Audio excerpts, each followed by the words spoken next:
বসুন আপনারা।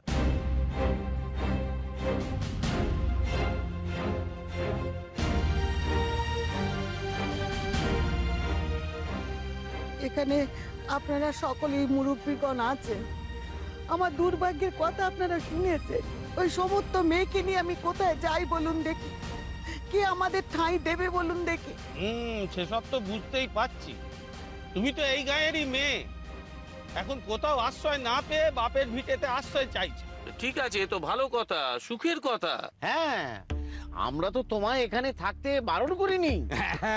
আরে বাবা, অনেকদিন বাদে গায়ে এসেছো, পুরনো লোকজন, পাড়া প্রতিবেশী, এদের সঙ্গে তো দেখা হলো নাকি?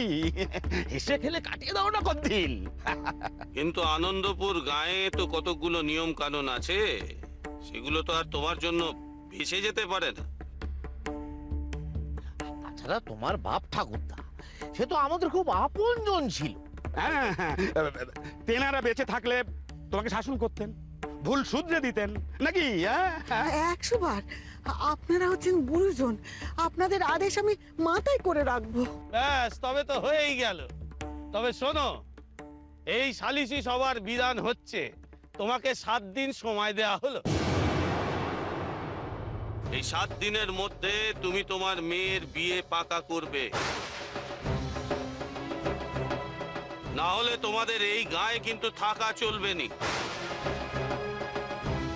কে ঠিক? একদম ঠিক, একদম ঠিক। না না, এই কথা বলবেন না। আমি আপনাদের ভয় পড়ছি, ও কথা বলবেন না। এই সমস্ত মেয়েকে নিয়ে আমি কোথায় পথে পথে ঘুরবো বলুন দেখি? আপনারা এতটা নিষ্ঠুর হবেন না। আমাকে দয়া করুন, আপনারা এত নিষ্ঠুর হবেন না। যাতে তোমার সে দুর্ভোগ না হয় সে ব্যবস্থা তুমি করো। তেমন করে চেষ্টা করলে ওই ভগবানের দেখা পাওয়া যায়, আর তোমার মেয়ের পাত্র পাওয়া যাবে না। যেমন কর্ম তো তেমনই ফল। ইরামখানা তো কারো বাপের জমিদারি নয়। ওর ওই ঢিঙ্গি মেয়েটাকে দেখেছো? পুকুরে গেছিল, কি তার চলন বলুন, দেখলে বুকের রক্ত হিম হয়ে যায়। কুলীন ব্রাহ্মণের মেয়ে, যার ধর্ম বলতে কিছুই রাখলেন না। কাজ জ্বলে যায়।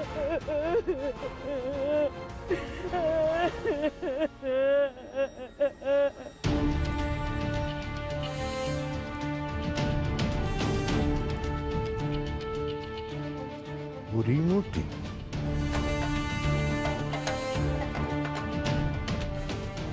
কি সেই হরিমূর্তি?